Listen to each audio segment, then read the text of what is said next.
Oke, sedikit aja kan karena kemarin banyak libur, pengen ngobrol aja sebenarnya, pengen ngobrol paling tidak buat acuan ke depannya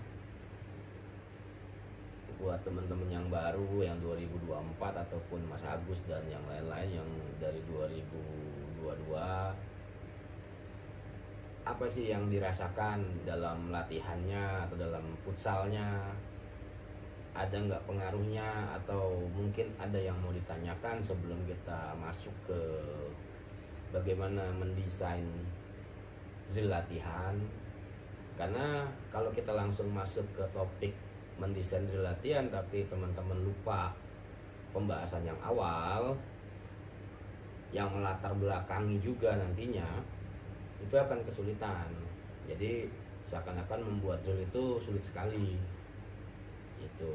Tapi kalau teman-teman dari awal sampai materi yang terakhir kita buat itu sudah memahami, sudah membuktikan di lapangan, sudah bisa berkreasi di lapangan, itu nanti akan lebih mudah dalam mendesain sebuah drill gitu.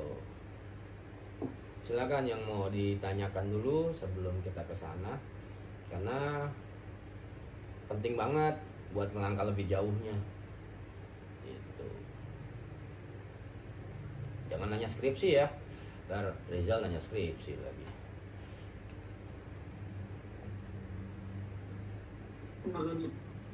Iya, jangan nanya skripsi. Bagus, aman. Silakan yang mau tanya dulu sebelum masuk mendrill. Jadi nggak ada lagi itu sebenarnya rumusnya. Kalau teman-teman sebagai seorang pelatih, cara ngedrillnya gimana ya, itu udah pertanyaan yang salah ya. Karena cara ngedrill itu salah satu tugas pelatih, cara mendesain itu tugas seorang pelatih. Jadi kalau nanya bagaimana cara ngedrillnya ya cara bertanyanya pun sudah salah.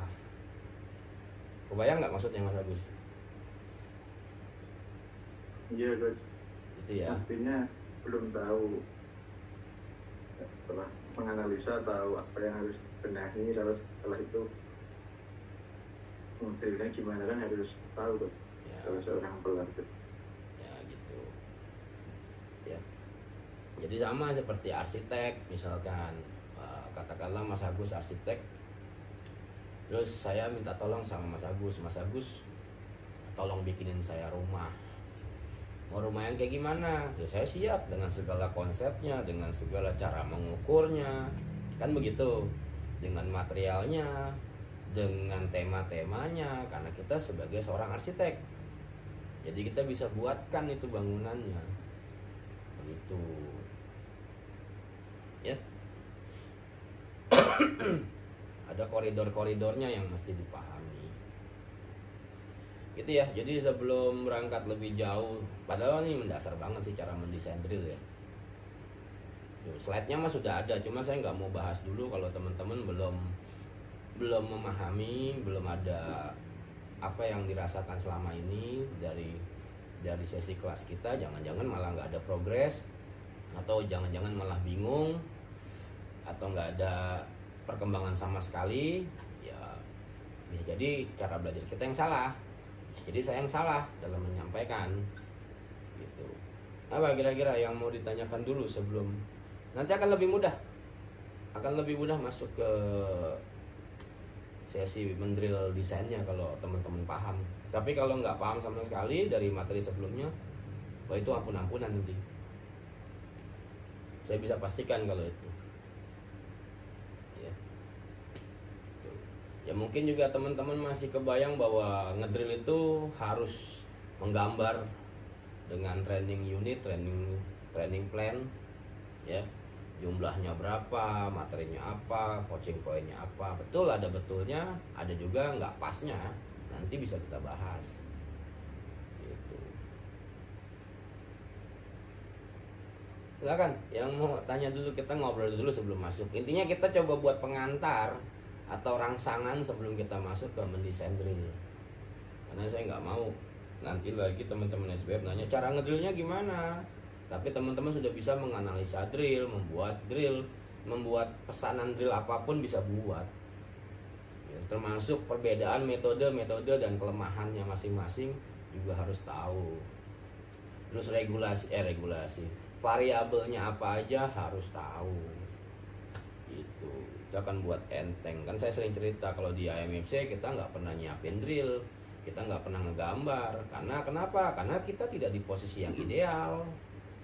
Kenapa nggak ideal? Ya kadang siswanya datangnya 9, kadang 15.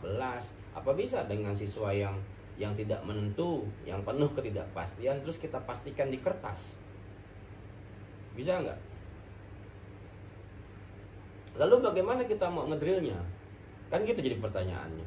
Apakah kita paksakan drill yang di rumah ini langsung di lapangan, atau misalkan kita sudah ngegambar, wah udah keren banget deh gambarnya pokoknya. Terus menjelang latihan hujan besar, rupanya siswa yang bisa datang, yang diharapkan 15, yang datang cuma 10 misalkan. Terus bagaimana? Apakah training sessionnya atau training plannya itu jadi salah, atau nggak bisa kepake, atau kita bisa memunculkan ide atau drillnya tadi? Kan begitu. Kecuali kita di klub, katakanlah Mas Agus punya tim, jumlah pemain 20, fix 20, itu mudah. Jadwal latihannya rutin, jadwal tandingnya rutin, itu mudah. Tapi kita kan di situasi yang berbeda, yang mana siswanya tidak menentu. Ya atau enggak? Fakta di lapangannya seperti itu enggak? Ya daripada saya ngegambar di rumah, mending saya tunggu jumlah pemain yang datang berapa. Terus gimana cara ngedrillnya? Kan begitu. Dari mana dasar kita ngedrillnya? Kira-kira apa? Kan mesti diketahui dulu.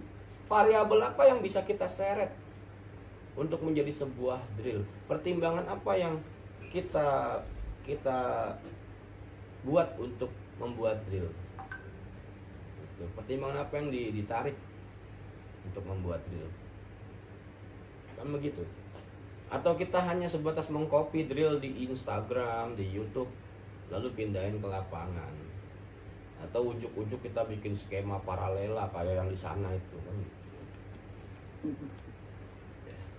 Apa yang disebut taktik, apa yang disebut skema, bagaimana kayak kemarin saya buat, bagaimana mengasimilasi taktik. Oh itu berat lagi nanti kalau teman-teman salah. Ya, Mas Agus tahu kan anak-anak itu umur berapa? Mas Agus tahu kan awal persiapannya seperti apa? Itu. Terlepas menang atau kalah. Itu. Tapi kan itu coba menunjukkan itulah kerja pelatih. Gitu. Bukan kerja pemain aja, tapi kerja pelatih nampak. Ya nggak? Ngeliat nggak di situ kerja pelatihnya nampak. Dari sesi latihan sampai di pertandingan seperti apa. Nah itulah kita pelatih. Walaupun dalam pertandingan itu taktik individual yang punya peranan besar, tapi kalau nggak pernah kita latih, ya nggak akan bisa. Gitu. Pertanyaannya adalah ketika kita ke lapangan, ya kan? Kita mau latihan apa nih? Apa biasa yang dirasain sama guru, sama Dava segala macam, Mas Agus? Apa? Atau kita udah siapin topik berdasarkan apa? Kita udah nyiapin sebuah topik nih, sebuah tema. Kenapa kita siapkan ini? Seberapa penting ini? Levelnya seperti apa? Prioritasnya yang mana? Apakah ini tepat sasaran untuk siswa kita atau tidak? Apakah ini masalah yang sangat krusial atau tidak? Atau kita sebatas bagaimana membuat model latihan tanpa menyandarkan pada tujuan coaching, tanpa disandarkan pada kebutuhan pemain, akibat kita gagal mengukur kemampuan pemain. Itu jadi kompleks, padahal masalah yang sederhana sebenarnya. Kan gitu, akibat kita gagal punya variabel-variabel tadi. Kebayang ya? Jadi bukan nggak boleh pakai training session atau nggak boleh gambar segala macam, ya boleh-boleh aja. Kalau misalkan saya ngelatih BTS jumlah pemain misalkan 20, ya dengan mudah kita gambar. Latihan di lapangan sendiri, harinya jelas, tandingnya jelas, ya udah kita gambar tuh gampang. Tapi kita kan nggak seperti itu. Jadi gimana caranya kita memunculkan desain latihan? gimana caranya, dasarnya apa aja, dasar-dasar pertimbangannya apa aja. Silakan yang, atau mungkin bisa sharing biasanya teman-teman seperti apa. Itu dulu mungkin pembukanya.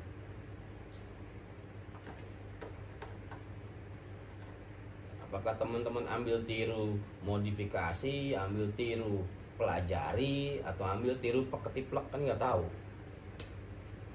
Gitu.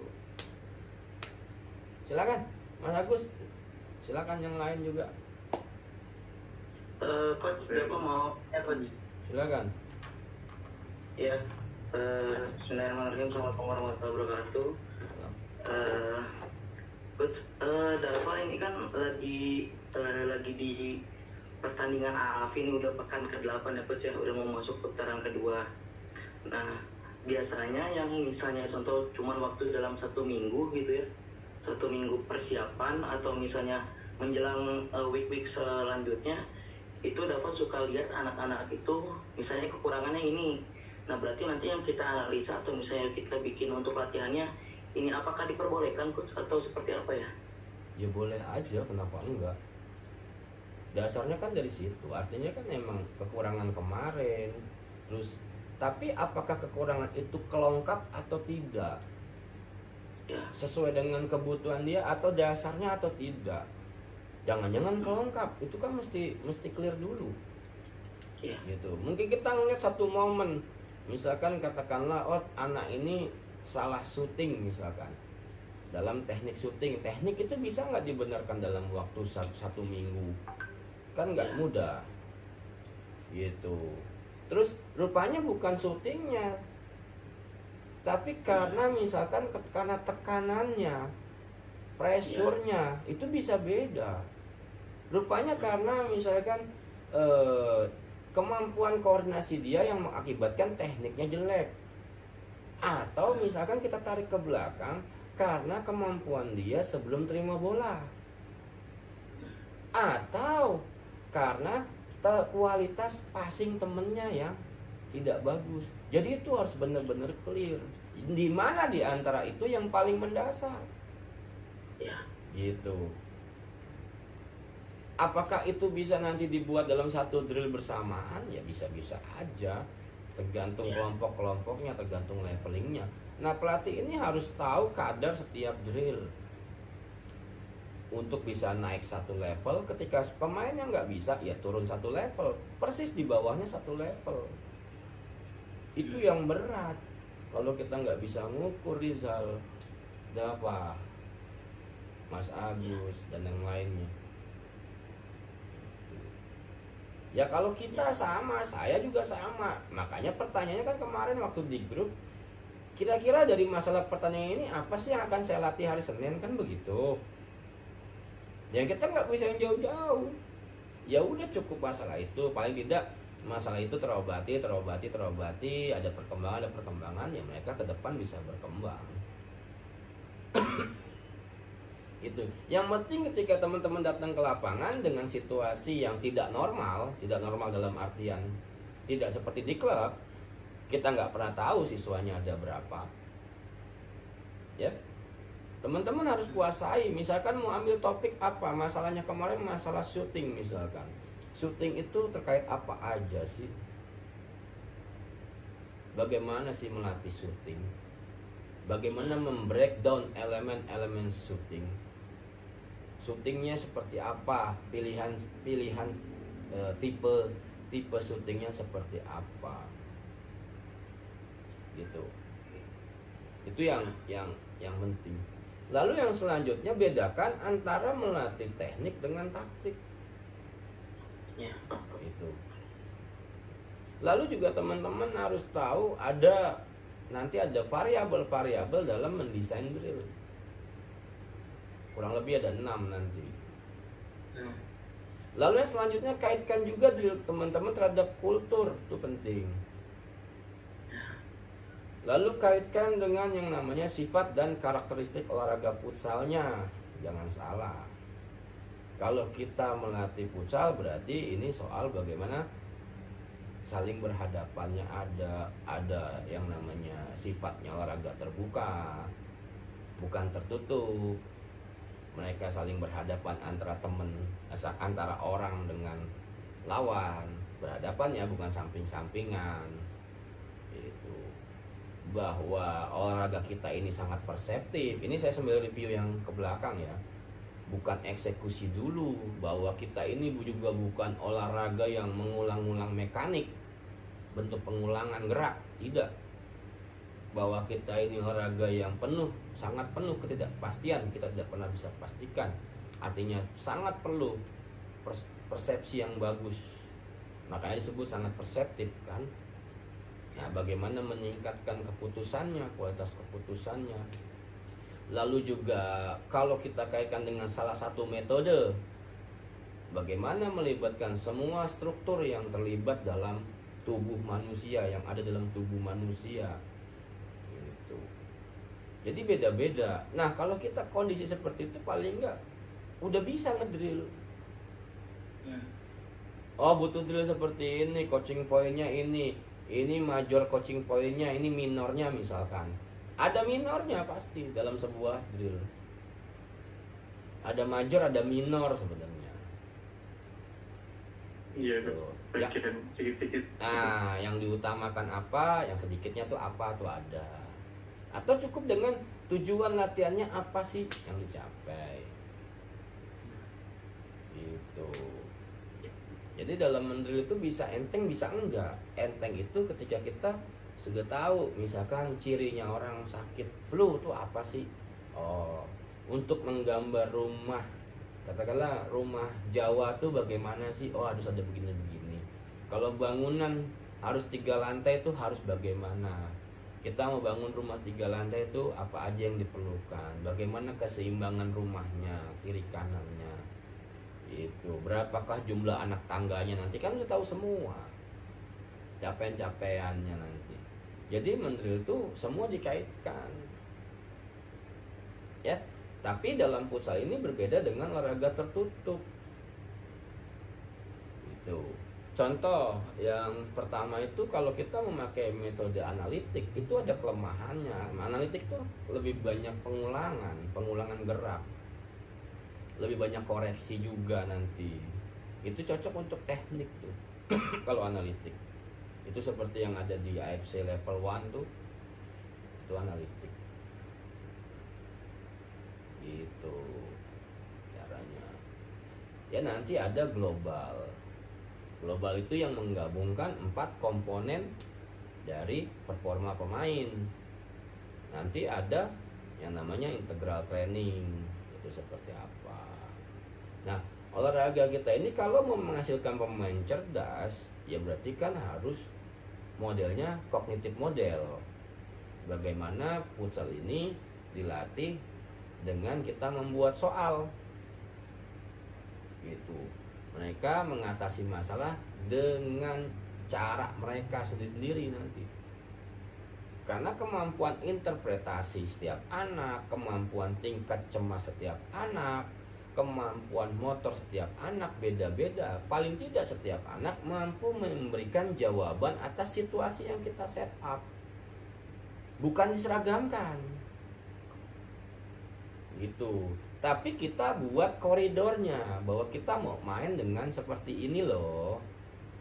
Bahwa fundament taktiknya seperti ini loh. Masalah kemampuannya balik ke mereka. Bagaimana mengatasi bola datang ketika saya kidal atau badan saya agak kaku misalkan. Bagaimana saya yang suka dribbling. Itu bisa beda-beda. Ya. Jadi kalau mau kognitif model ya itu futsal. Buat soal. Jadi kalau cuma disuruh-suruh doang itu metode tradisional. Suruh. Jadi kalau di futsal itu cocoknya dengan seperti open ended learning. Pemain yang memecahkan masalah, pemain yang proaktif memecahkan masalah, bukan disuruh-suruh oleh pelatih. Seperti di sekolah ya gitu sekarang Mas Agus ya. High order thinking. Iya kan. Itu telat Indonesia belajar begituan. Gitu. Kenapa? Kenapa begitu? Karena tadi menarik dari sifat dan karakteristik olahraganya, lalu internal logik dari permainan futsalnya, lalu struktur yang kompleks di tubuh manusia.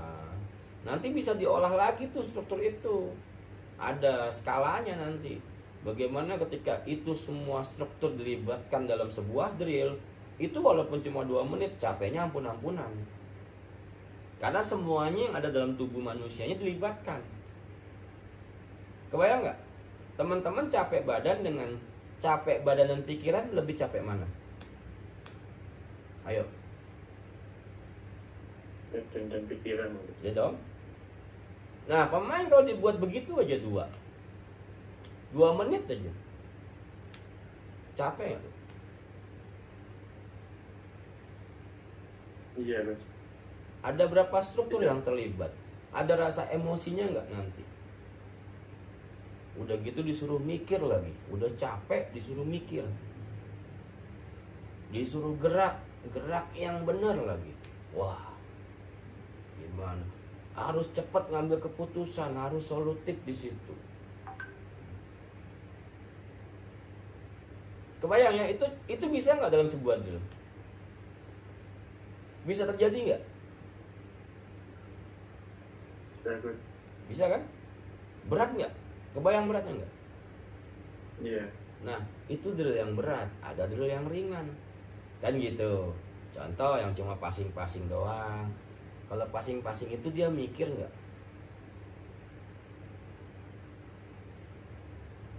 Dia lagi mengatasi dia lagi mengatasi masalah nggak? Dia ada tekanan tidak? Ada tekanan nggak? Nggak ada. Nggak ada. Jadi kalau kita bayangkan dengan contoh 2 drill tadi, berat yang mana? Yang pertama atau yang kedua? Yang pertama, yang kompleks tadi kan. Kan gitu contohnya. Tapi kan nggak boleh teman-teman nggak tahu unsur-unsur apa yang ada di dalam. Gitu. Unsur apa aja yang ada di dalam itu harus tahu. Ini cocok nggak ya sama olahraga futsal? Ini cocok nggak ya untuk anak umur 15 tahun? Itu kalau berdasarkan umur. Ini cocok nggak ya untuk anak 15 tahun tapi kemampuan dasarnya seperti ini? Ada anak 15 tahun udah levelnya tinggi, naikin levelnya. Tapi yang satu levelnya di bawah, harus bagaimana? Itu beda-beda. Ya. Jadi itu paling yang bisa kita bahas sedikit aja soal bagaimana sih sebelum kita masuk ke mendesain drill. Jadi teman-teman paling nggak jangan lagi cara ngedrillnya bagaimana. Dibuat aja. Saya nggak pernah bawa apa-apa ke lapangan. Saya nggak tahu siswa yang datang berapa. Gitu. Tapi itu di luar kepala semua. Ke depan ya, namanya belajar awal-awal nggak apa-apa, nyontek drill tuh nggak apa-apa. Drill itu di dunia itu mirip-mirip nggak ada masalah. Drill ya mirip-mirip tuh nggak ada masalah. Kecuali drillnya dibuat hak cipta, itu baru nggak boleh nanti.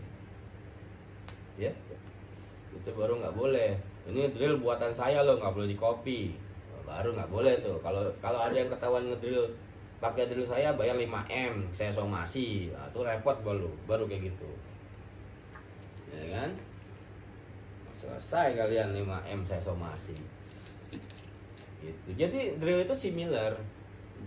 Kita tuh bakal sering nemuin, tapi yang membedakan adalah ketepatan kita dalam mengukur sesuai dengan kemampuan siswa, bagaimana menurunkan menaikkan level, bagaimana men-set up drillnya, bagaimana variabel-variabel yang dilibatkan dalam latihan. Walaupun kita cuma datang tangan kosong, tapi kita tahu masalah anak-anak ini adalah A. Ketika kita tahu udah pegang topiknya A, ya sudah, itu langsung bisa pretelin sendiri.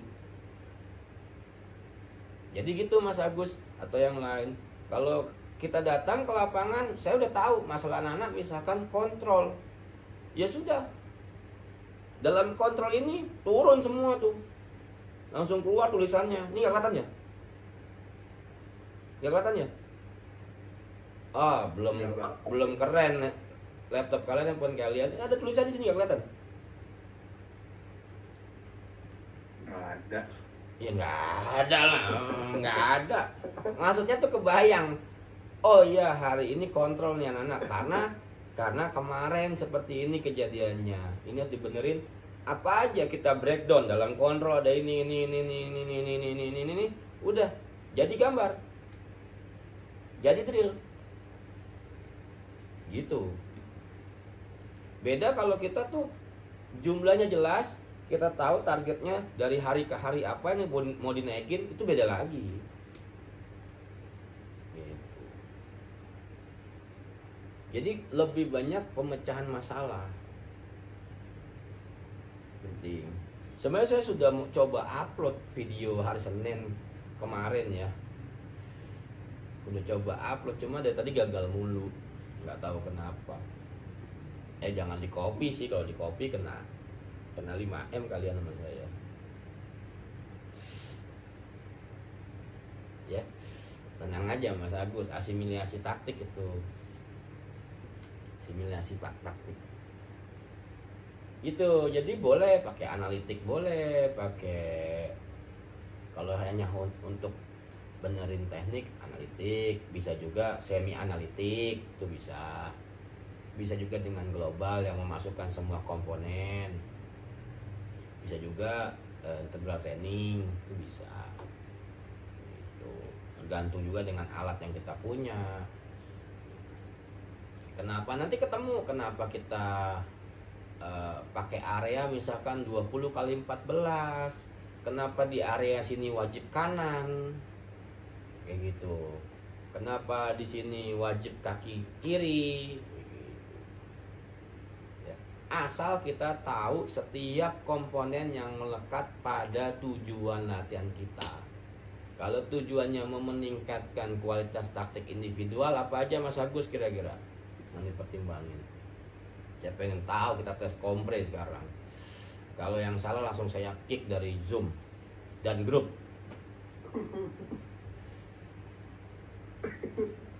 Ayo coba. Kita mau ningkatin keputusan pemain, apa kira-kira?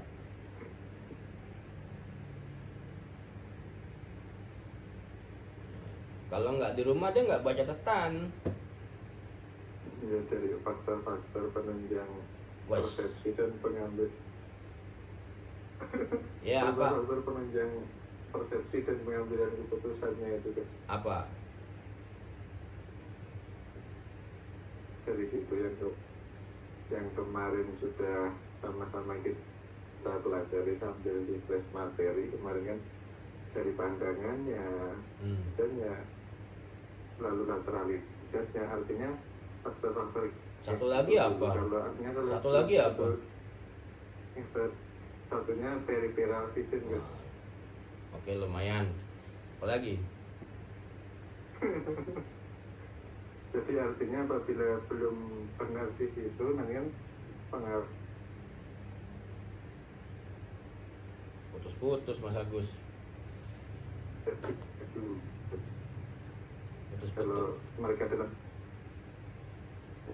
jadi kalau mereka dalam persepsinya nanti bisa itu kan, nanti kita bisa apa yang ditangkap ya. Kadang kan pemain hanya melihat tanpa menangkap apa yang seharusnya mereka tangkap, seperti itu Coach.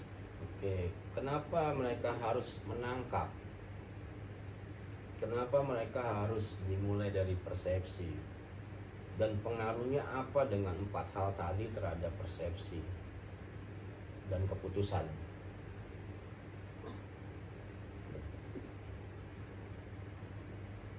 Bagaimana cara merangsang? Jadi gini, ketika kita bicara satu poin, katakanlah lateralidat lah tadi yang Mas Agus bilang, kita harus tahu definisi dari lateralidat, kita harus tahu definisi dari teknik, misalkan definisi dari passing, definisi dari bagaimana corte de linea, definisi dari control orientado, kita harus tahu. nanti akan ketemu definisi dari build up, itu akan ketemu apa aja sih isinya, kan begitu. Lalu hal-hal apa yang nanti jadi prioritas kita untuk kita lihat, kita kembangkan di latihan.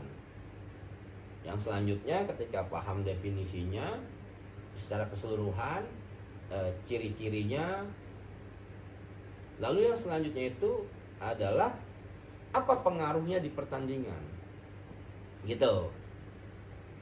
Jadi setelah paham definisi, apa pengaruh dalam pertandingan, ini rumus paling gampang. Oke ya, udah paham? Kebayang nggak nih lateralitat? Apa sih definisi lateralitat? Kan ekstremitas tubuh. Oke. Terus pengaruhnya lateralitat di pertandingan, di permainan itu apa? Kan gitu urutannya. Lalu yang terakhir baru yang terakhir, bagaimana cara melatihnya supaya tujuannya tercapai dan sesuai dengan definisi yang ada. Gitu. Kalau kita paham misalkan peripheral vision misalkan yang gampang, berapa derajat Mas Agus peripheral vision? Peripheral vision itu 100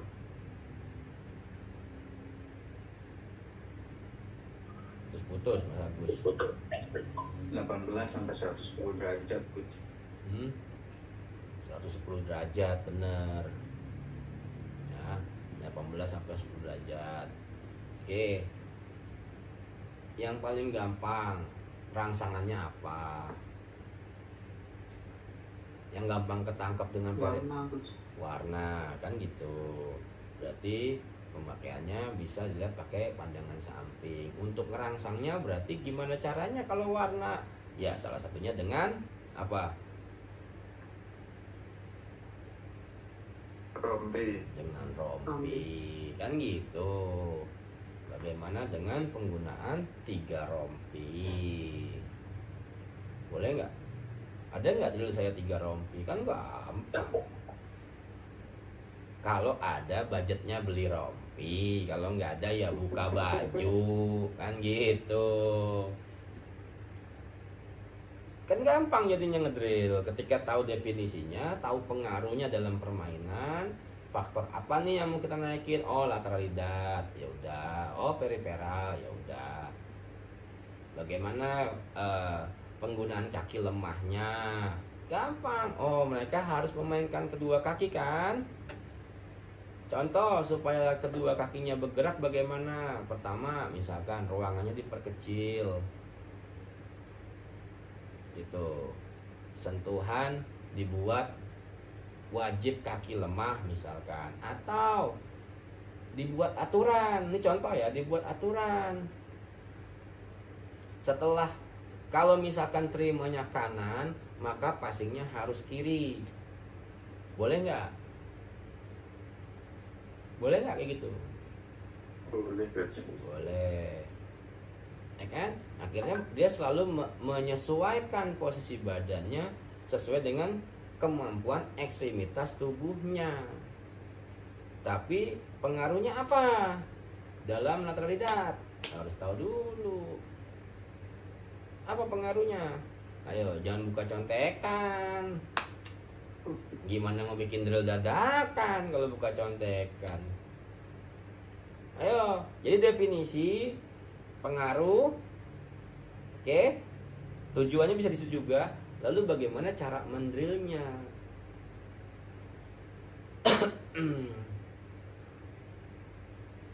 Gimana? Apa kalau itu lalu lihat cara drillnya? Pengaruhnya apa? Lalu lihat pengaruhnya. Membuat ketidakpastian pada lawan, Bang. Habis nyontek. Bang. Yang benar. Beneran. Kenapa membuat ketidakpastian pada lawan? Kenapa? Ya karena dominasi kedua sisinya bagus gitu, Bang. Ya. Jadi ketidakpastian buat lawannya gitu, mau ke kanan mau ke kiri, jadi ya begitu. Ya begitu apa ya begitu.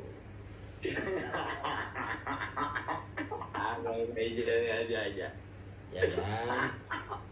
Itu. Terus mau tarik lagi ke bawah bisa. Lateralidad itu optimalnya usia berapa? 10 tahun Coach. Ya. Sebelum 12 tahun coach. Salah maneh. Alah sih ya. Mau balik. 8 sampai 10 tahun optimalnya. Ya, dilatihnya. Itu. Nah, kenapa tadi Mas Agus menitik beratkan pada persepsi sih? Kenapa harus begitu Mas Agus? Kayaknya ribet banget. Kenapa persepsi sih? Apa alasannya?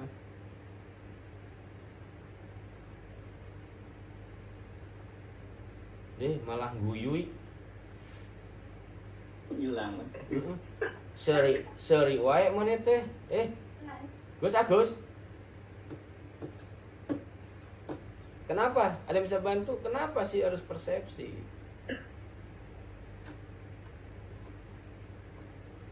Mungkin ya tahu cara menggunakannya. Jangan begitu nariknya dong. Nariknya harus gitu. Olahraga kita ini sangat perseptif. Makanya dibutuhkan persepsi yang baik. Karena sifat-sifatnya. Gitu nariknya. Karena karakteristik olahraga lari, olahraga futsal ini sangat penuh ketidakpastian, berhadapan, nggak pernah bisa kita pastikan. Open skill di situ. Taktik individual sebagai fundamen. Kan saya bilang tadi, sebelum kita masuk drill harus tarik dari materi kita awal dari mengenal futsal. Makanya sangat perseptif. Sama sepak bola pun demikian. Jadi latihan kita kalau mau kognitifnya bagus, taktik individualnya bagus, ya melibatkan hal itu. Melibatkan situasi-situasi yang kita set up drillnya, sehingga dia bisa menjawab situasi, sehingga dia selalu menggunakan persepsinya. Kebayang kenapa dibutuhkan itu dalam futsal? Jadi tahu bedanya ngedrill futsal sepak bola dengan olahraga yang bersampingan, olahraga tertutup. Gitu. Nanti akan berkaitan dalam kontrol pun tidak boleh 100% lihat bola. Gitu. Bagaimana memaksimalkan pandangan ketika di corner dengan kick in itu berbeda. Corner rigid, kaku. Dia cuma punya 90 derajat. Kick in 180. Itu melebihi kemampuan central vision, berarti kan memang harus bergerak lehernya. Melebihi juga periferal. Gitu. Berarti kan harus bergerak, beda dengan kick in. Beda dengan corner, sorry. Kebayang ya, Rizal, jadi alasannya bukan biar dia begini, enggak. Tapi karena emang dasarnya sifat olahraganya, olahraga kita ini. Makanya diperlukan kesiapan badan, bagaimana kecenderungan badannya. Itu. Mas Agus bisa lihat kan di latihan yang ada. Sehingga latihan kita ini emang, drill kita ini emang benar-benar melekat pada sifat tadi, pada logika internal yang tadi, pada analisis struktural yang ada di futsal, termasuk nanti kebutuhan fisiknya juga, karena semua dikaitkan berdasarkan apa gitu yang tadi kita sebutkan. Paham Rizal ya? Kalau misalkan kita balik eksekusi dulu, bagaimana kita mau main? Gak bisa gitu. Gak bisa. Nanti ada drill di mana kita pengen meningkatkan tujuan progresi misalkan. Berarti kan terkait dengan apa? Tujuan menyerang nomor berapa? Nomor 2. Terjadi di area berapa? Biasa seperti apa? Itu. Bagaimana men-setup untuk menang jumlahnya dalam tujuan menciptakan progresi. Ada unsur apa aja dalam drill kita harusnya. Oh, kan begitu. Ya enggak? Ada apa aja ya? Di luar kepala semua. Guru, nggak bisa. Enteng harusnya. Ya. Jadi teman-teman review dulu sebelum nanti kita masuk ke cara mendesain drill. Akan lebih mudah nanti. Ya teman-teman sering lihat lah, saya nggak pernah bawa catatan kok. Tanya Ucok boleh, datang aja santai dulu, ngerokok dulu. Berapa orang datang? Segini, udah. Topiknya ini ya, gitu.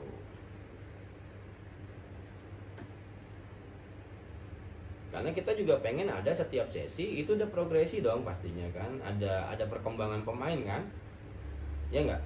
Kita nggak mau buang-buang waktu, buang-buang biaya. Itu silakan kalau ada yang mau tanya, mungkin sebentar aja untuk malam ini, nanti ini baru pemanasan aja dulu kan, gitu. Jangan pusing-pusing, biar saya yang pusing.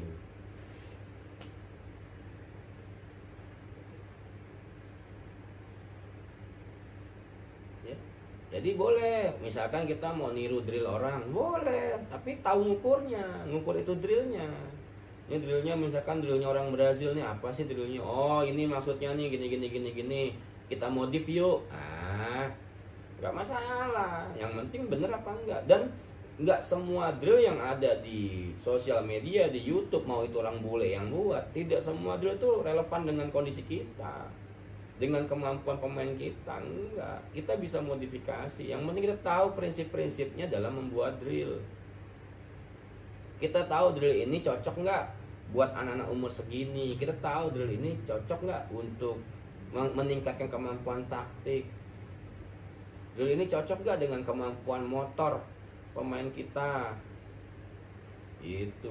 Kalau drill yang di video-video kan cuma gambar doang, animasi ada begitu. Atau drill-drillnya itu pakai peraga beneran.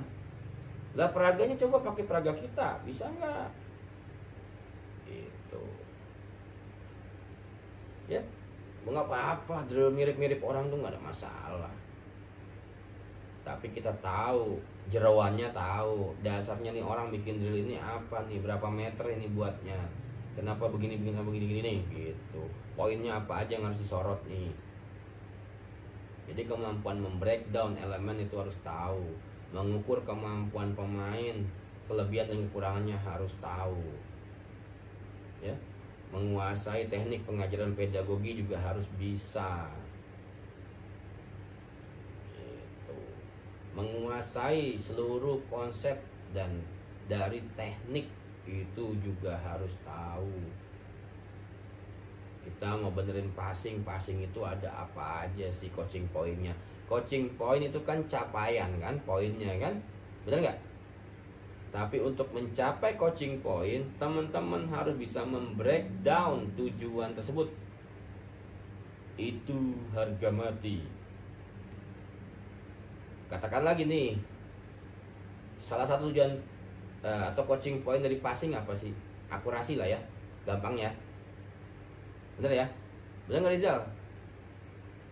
Bener nih? Iya bos. Oke, sekarang pertanyaannya kan muncul dong kalau kita teliti. Faktor penunjang terjadinya akurasi apa aja, sebutin sekarang. Kalau nggak bisa jawab saya kick, saya blok semua. Wah kejam Mas Agus. Hah? Faktor penunjang terbentuknya akurasi apa aja sih? Mungkin Jangan mungkin, masa coaching point, pembentuk coaching point mungkin. Lah gimana ngedrillnya kita? Mungkin drillnya begini, kan mungkin jadinya dong. Ayo, apa coba? Faktor atau komponen-komponen pembentuk terjadinya akurasi.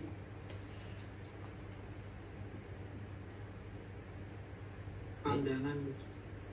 Apalagi coba. Power atau tekanan terhadap bola. Apakah power dan tekanan itu berpengaruh berbanding lurus dengan akurasi? Gimana Mas Agus? Sekarang saya lempar ke Mas Agus. Apakah yang disebut sama Rizal tekanan atau power? Saya mengadu domba aja sekarang kan, Davide et Impera kan. Apakah yang dibilang oleh saudara Rizal tadi, saudara Agus setuju? Bahwasanya untuk tercapai akurasi itu adalah power. Silakan.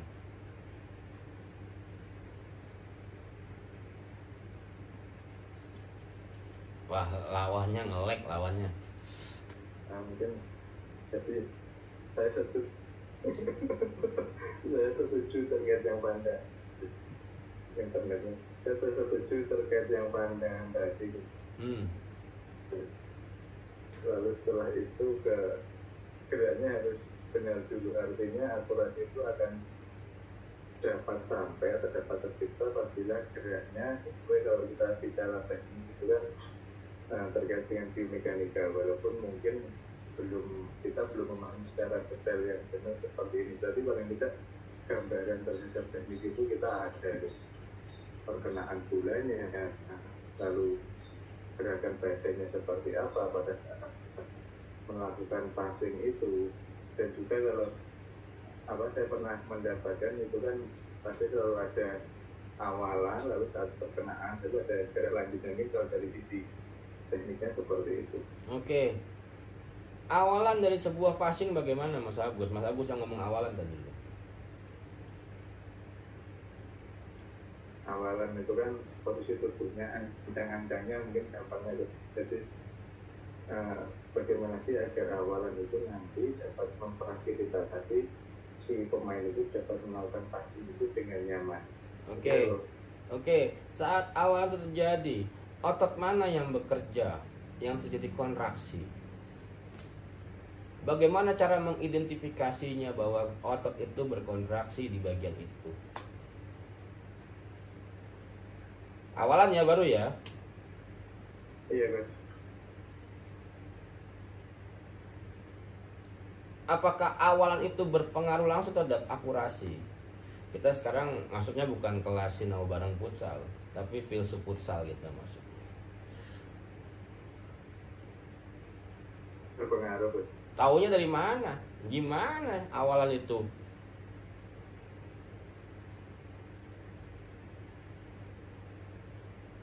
Boleh nggak tanpa awalan tapi kita bicara akurasi?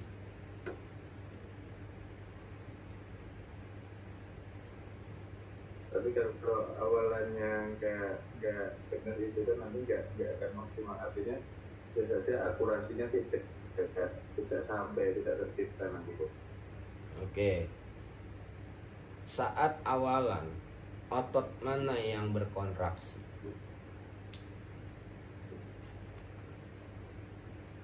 Berapakah sudutnya, sudut kakinya? Silakan. Ini kan contoh kita membreakdown elemen ya, membreakdown komponen-komponen tercapainya akurasi dalam passing kan? Iya. Betul, kan gitu caranya.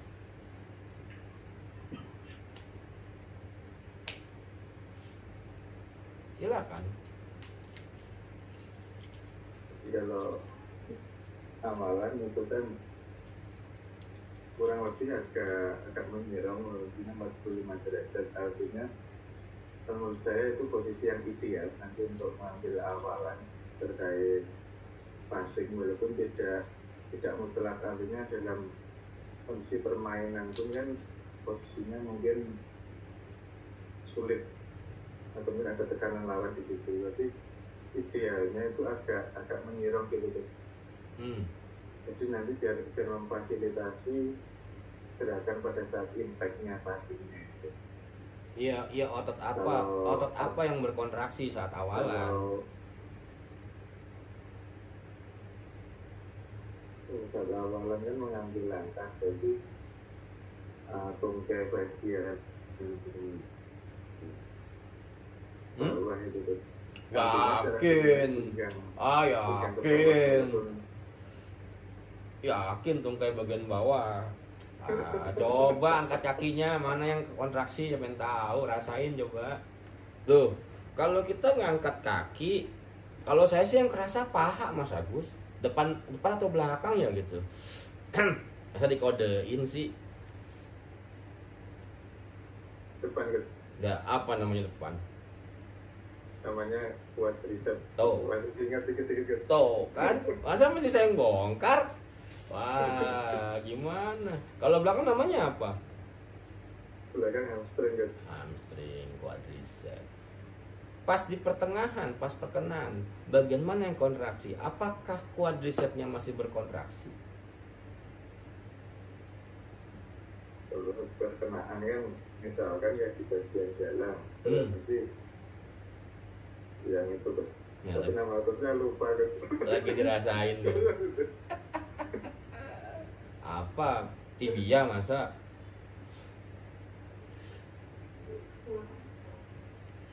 Gitu.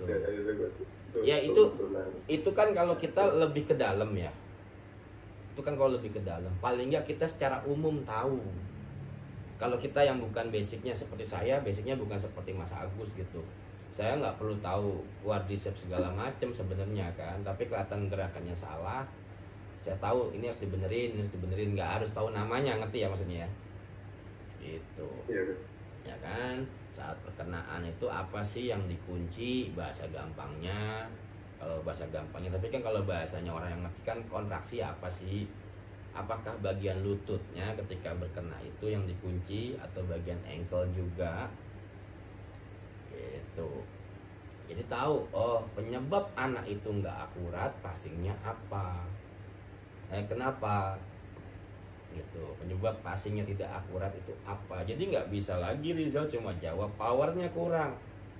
Penyebab power apa? Itu. Ketika perkenaan tuh apa sih yang kena? Apa sih yang dikunci? Apa sih yang terjadi di tubuh manusia ini sebenarnya?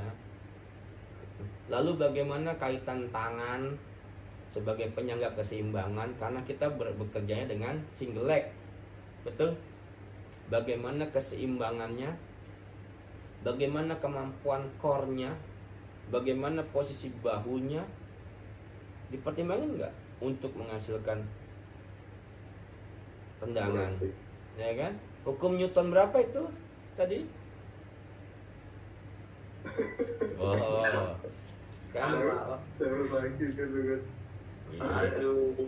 Kan itu kalau lebih jauh kan, tapi kan paling nggak dengan kasat mata. Yang selanjutnya pengerjaannya harus rileks. Itu. Kalau teknik itu secara umum semua itu pengerjaan harus rileks. Apa yang dikatakan rileks itu bagaimana? Berarti kan ada kaitan dengan cara pengolahan nafas nggak? Ada. Itu. Jadi itu bisa dikembangin Rizal seperti itu. Jadi jangan lagi teman-teman dengan jawaban yang general kayak tadi, tapi di breakdown aja. Oh kamu yang kurang ini, si A yang kurang ini nih Mas Agus, si B yang kurang ini nih. Lihat tuh coba cara perkenaannya, lihat posisi tangannya. Itu yang kita benerin di latihan Rizal. Oh si ini belum paham nih, si ini coba lihat tuh kakinya ukurannya 42, beda. Setiap manusia kan beda-beda, tapi gerak dasarnya tuh sama, gerak dasar manusia. Tapi setiap anak, setiap pemain akan punya gerakan khususnya sendiri-sendiri. Gitu. Ya, masa anak akuntansi ngomongin quadriceps, kan lucu Mas Agus di sini. Kayak gitu. Quadriceps lalu ke hukum Newton lagi. Ya iya.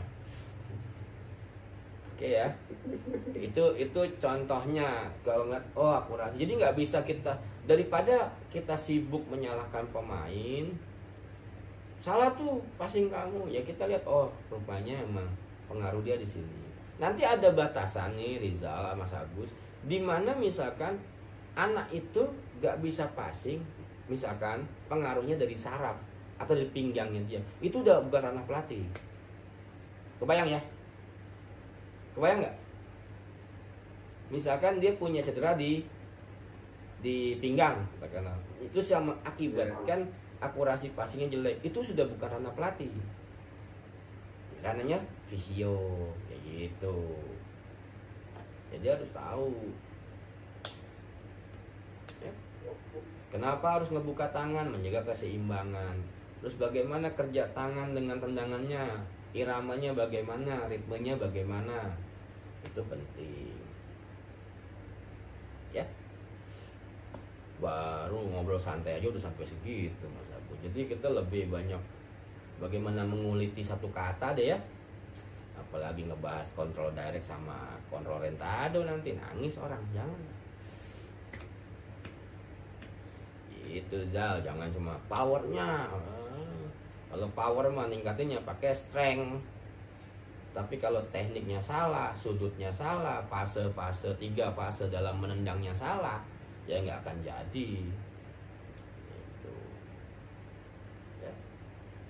Misalkan untuk mencapai bobot power, bagaimana untuk powernya bagus? Wah, beda lagi. Bagaimana untuk mencapai akurasi?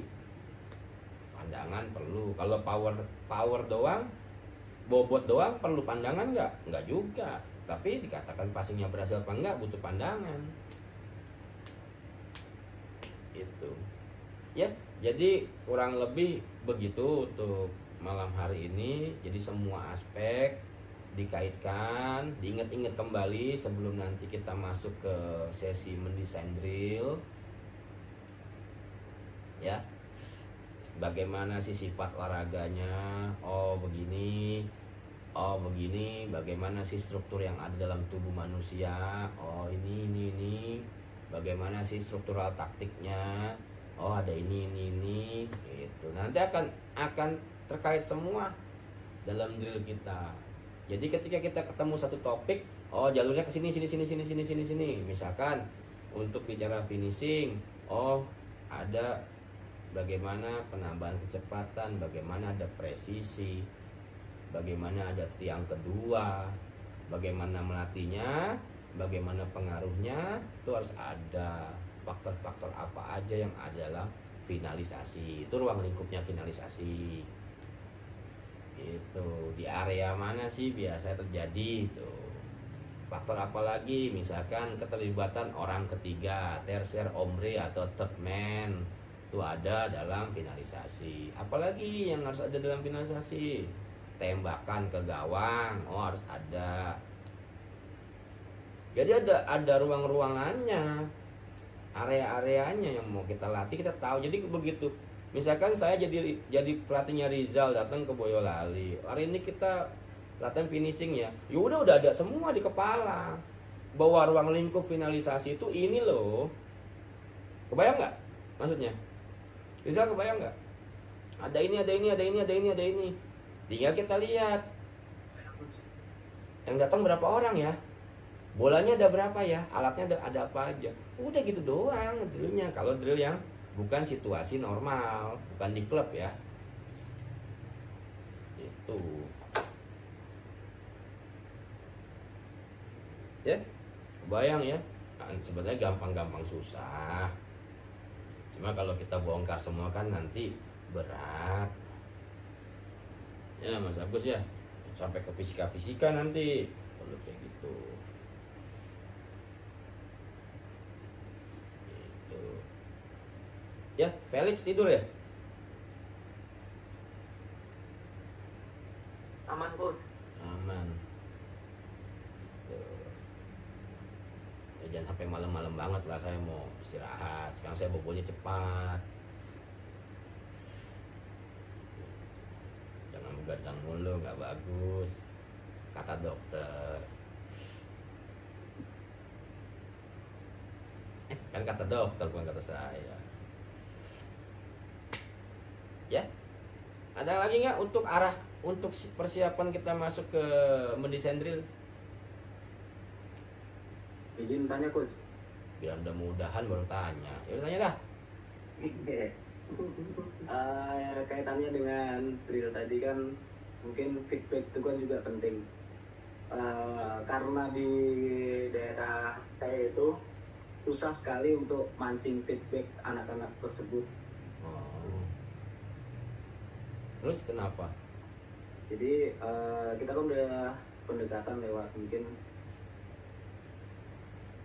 di pandangan tentang persepsi yang lain. Nah, maksudnya ketika kita kasih pandangan tersebut, dia bilang ngerti nggak, ngerti, jalanin sama aja, kayak nggak masuk kayak gitu.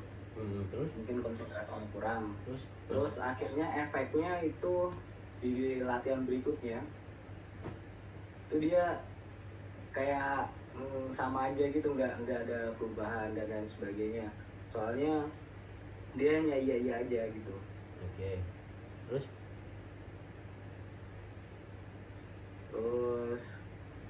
Jadi kita mungkin ribetnya nanti pas di mapping SDM sama level drillnya nih, kira-kira nih kemarin udah sampai level segini, terus masih nggak dapat, terus turunin lagi, masih nggak dapat lagi, turunin lagi. Kira-kira mungkin gimana caranya buat munculin feedback tersebut? itu kan di komunikasi. Jadi cara komunikasinya itu yang pertama, sebelum masuk ke komunikasi ya, apakah kitanya sudah merubah cara, itu dulu.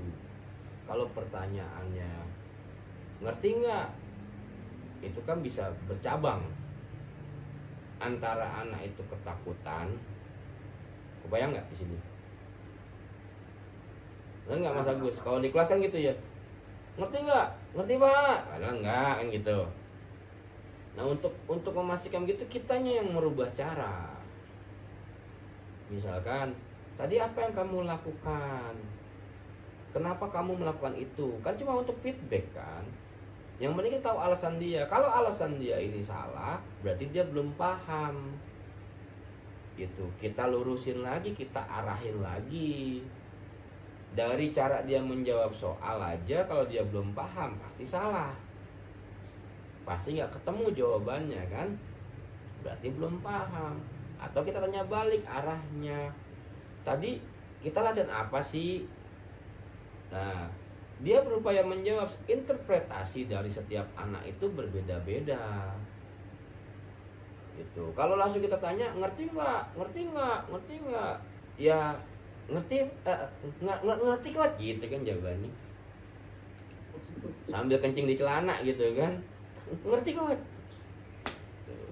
Kita rubah polanya dengan dia melakukan kerjaannya, aktivitasnya. Kita tanya, kenapa tadi kamu lakukan ini? Guru stop, misalkan, itu kamu lakukan apa? Itu contoh, itu kamu munculin feedback, dia berbicara dong. Jadi jawabannya nggak lagi ngerti kok, nggak begitu kan, jadi beda. Simple pertanyaannya itu, tinggal ngerubah cara doang. Sama lah kita kecil SD di kelas tuh begitu kan, ngerti anak-anak, ngerti Bu, kenapa? Biar cepet pulang kan gitu. Ya kan? Ntar pas kerja MPR tadi apa ya maksudnya ya? Gitu. Ngerti Pak. Wah, apalagi udah dulu jam 12 pulang. Misalkan udah jam 11.50. Wah, udah tuh. Ngerti Bu. Ngerti Pak. Jangan gitu. Karena hasil interpretasi anak itu dari penjelasan kita, itu nampak di aktivitasnya dia, di keputusannya dia. Yang dia lakukan di lapangan, itu yang kita analisa. Agus, walaupun benar ya, Agus, kenapa kamu lakukan ini? Karena tadi ruangnya seperti ini coach.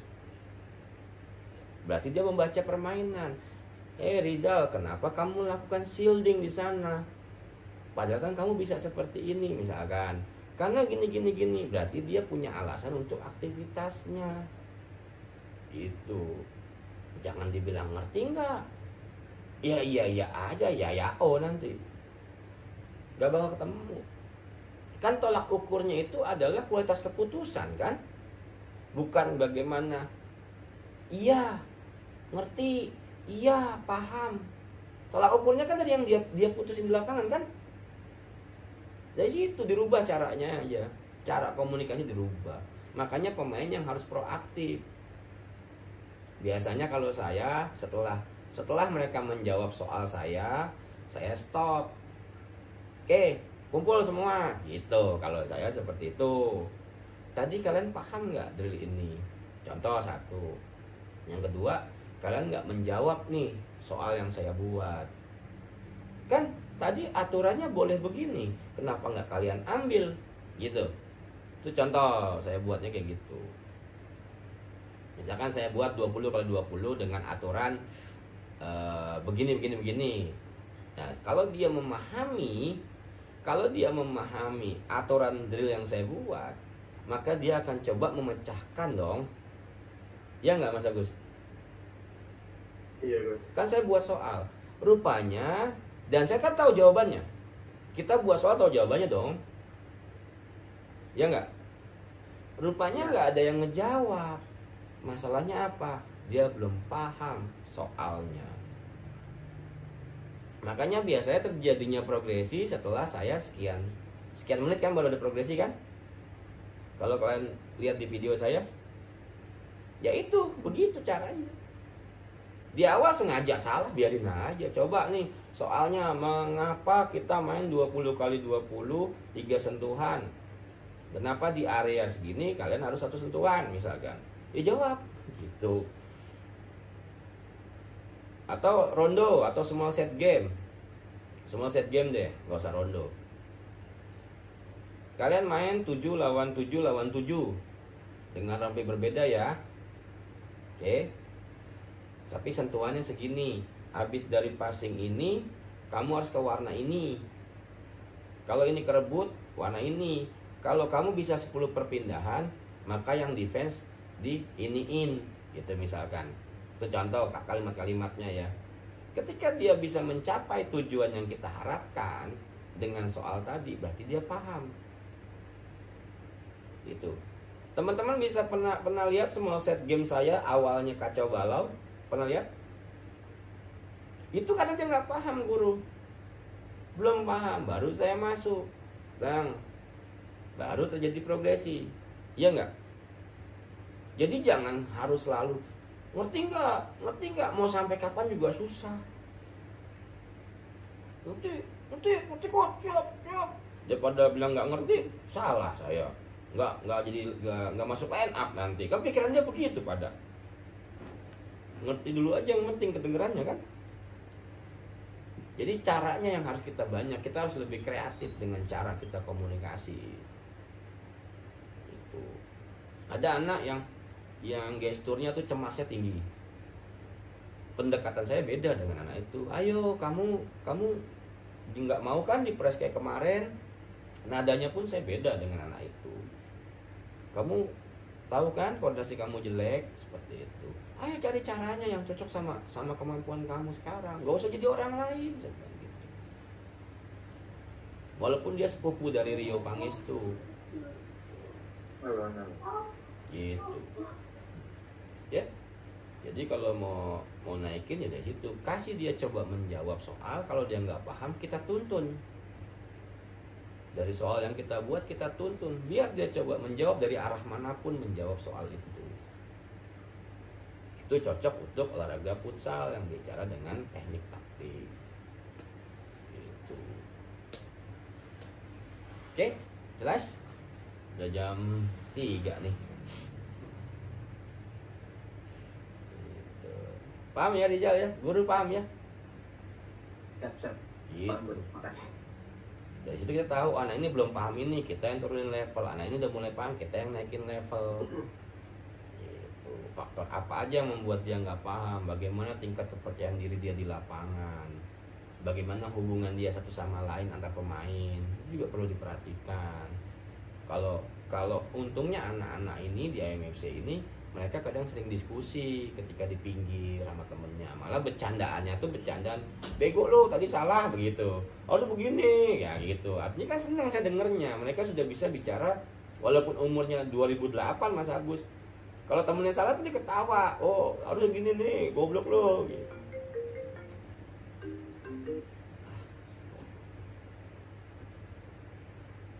Gitu. Paham ya? Jadi dengan anak-anak bisa bercanda soal taktikal aja, itu saya senang. Oh berarti ada yang masuk di kepala mereka untuk bahan bercandaan. Lu goblok, tadi kan gua kebuka gitu. Harus kan begini-begini. Soalnya kan ketawa-tawa aja dengar mereka bercanda. Artinya ada yang nyampe dan bisa diolah menjadi obrolan mereka sehari-hari. Itu baru keren, nggak textbook jadinya. Ya nggak Mas Agus, nang ae.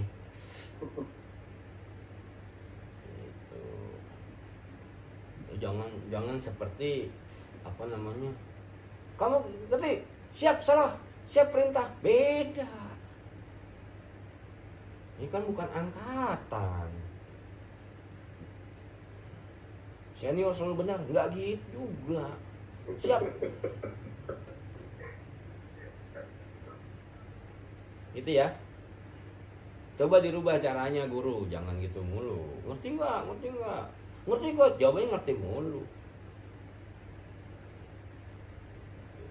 Dalam arti, gue bilang ngerti aja biar nyenengin pelatih gue, kan begitu. Padahal nggak ngerti.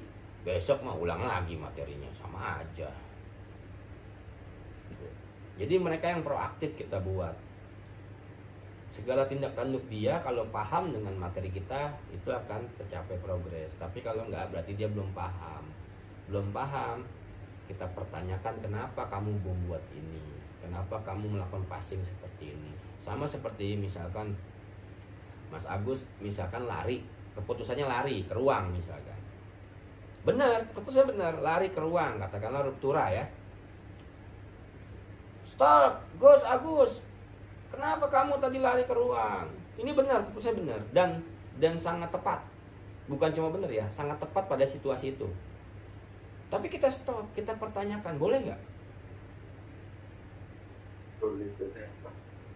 Kenapa boleh? Artinya setelah itu disampaikan kepada yang lain bahwa keputusan yang saya lakukan itu benar pada situasi itu. Artinya dan yang lain juga tahu itu. Yang pertama, kepercayaan diri pemain juga ada, bahwa dia melakukan itu dengan alasan yang tepat berdasarkan pembacaan permainan. Yang kedua, ketika si anak ini atau Mas Agus ini memberikan jawaban, teman-teman yang lain jadi dengar, saya berlari karena ini coach, gini-gini. Itu benar. Teman-temannya, oh iya, karena ini ya, gini-gini. Kayak gitu. Ya, baik itu salah ataupun benar, orang lain, teman-teman yang lain bisa belajar. Gitu. Jadi jangan cuma disalahin doang, mereka nggak ngerti juga. Nyalain doang kan paling gampang, ya kan? Kalau kata Semar kan balik pada 4 jarimu yang lain. Gitu. Ya kan? Kalau kata Semar begitu kan. Oke, paling itu dulu ya.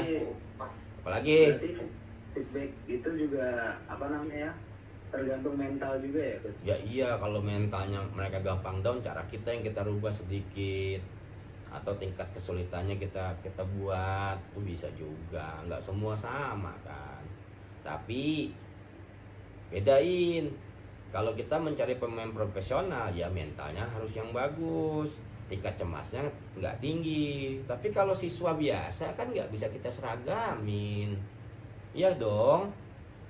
Kecuali saya diminta sebagai pelatih timnas, ya saya minta pemain yang bermental bagus. Tapi kalau siswa biasa, mereka bayaran, mental jelek, masa saya maksain dia jadi tentara? Kan nggak bisa. Dibedain dong kita berada di mana. Gitu. Ya saat saya ngelatih AMFC ya dengan kemampuan yang ada seperti itu. Saat ngelatih timnas ya beda lagi. Standarnya beda kan. Tujuannya beda. Gitu. Berarti pemain-pemain yang masuk ke timnas harus yang begini. Gak ada lagi yang mental tempe misalkan. Ya, tapi kalau siswa berbayar, mental tempe cuma berbayar, terus mau dipaksa juga jadi pemain pro gitu misalkan, ya berat. Mental itu kan gak bicara sehari 2 hari. dari kecil kalau mental itu. Oke ya, jadi pada intinya itu jangan kita selalu menyalahkan pemain. Ingat pesannya Semar, 4 jari ke kita, monggo gitu. Sangat filosofis sekali malam hari ini. Ya sekarang keluar tandanya ya kalau kasih begitu, ada gestur gini. Gitu. Ya. Coba diolah cara komunikasinya, atau dicek lagi konten yang bicara pedagogi itu di situ. Ya. Biar kita udah tahu nih sebenarnya dia nggak paham nih. Coba kita buat soalnya nih sampai dia merasakan, menjawab situasinya. Oh, kamu belum paham nih. Tadi kenapa ya kamu nggak bisa jawab ini? Kita putar arahnya. Kenapa ya Mas Agus tadi nggak bisa jawab ini? Tadi kenapa nggak? Oh, karena kamu belum paham. Gitu. Oh, langsung ditanya, ngerti nggak? Ngerti. Beda. Itu mah cepet banget langsung tanya, ngerti nggak? Ngerti. Gitu. Besok-besok kalau ketemu pemain begitu, logonya logo ini aja, barcode pembayaran ya. QRIS ya. Ngerti nggak? Langsung scan. Ngerti. Nah, udah beres. Ya dirubah caranya, cara komunikasinya untuk mengkonfirmasi paham tidaknya pemain itu banyak cara. Nggak harus dengan pertanyaan ngerti atau enggak bisa. Ada rasa takut juga kadang, ada takut gak dimainin. Gengsi itu bisa tuh. Gengsi dia guru. Kalau gue jawab gak tahu, diketawain sama teman-teman gue nih, ya gitu. Ya, oke, paling itu dulu ya. Udah jam 11. Yang penting sebelum masuk ke sana saya sudah berikan pengantarnya tadi. Sebelum masuk ke mendesain drill. Jadi saya harap teman-teman jangan hanya mengcopy drill latihan, tapi harus mampu membuat drill latihan dari mulai yang simple sampai yang kompleks dengan dasar pembuat drill yang jelas, variabel-variabel yang jelas, sehingga tahu level-levelnya nanti. Jadi setiap latihan, paling tidak setiap ide latihan teman-teman bisa buat dengan clear, ada progresi, sehingga tujuan coaching itu tercapai gitu. Jadi bisa santai ngelatihnya, gambar mulu. Oke ya, nggak ada ya, nonton bola kan jam 11 ya. Kalau soal jersey nanti sama Ucok lah urusannya lah ya. Kalau mau jersey Sinobar nanti saya koordinasi sama Ucok. Ya, itu yang itu dulu. Ya. Saya kan nggak mau dagang sebenarnya, cuma ya iseng aja kemarin pasang logo Sino bareng. Oh, saya kira free coach. Matamu, Cok. Kene dodolan jersey lo. YouTube tembus 3.000 free jersey. Jancok. Ini kontak wae gratis, Beli. Tapi tangannya tok. Aduh. Ya udah ya, Ya. tadi diupdate di Ya, grup bro. aja. Jangan panjang-panjang. Ya, makasih ya. Makasih. Sehat-sehat. Ya, selamat. Makasih, Coach. Semua teman-teman.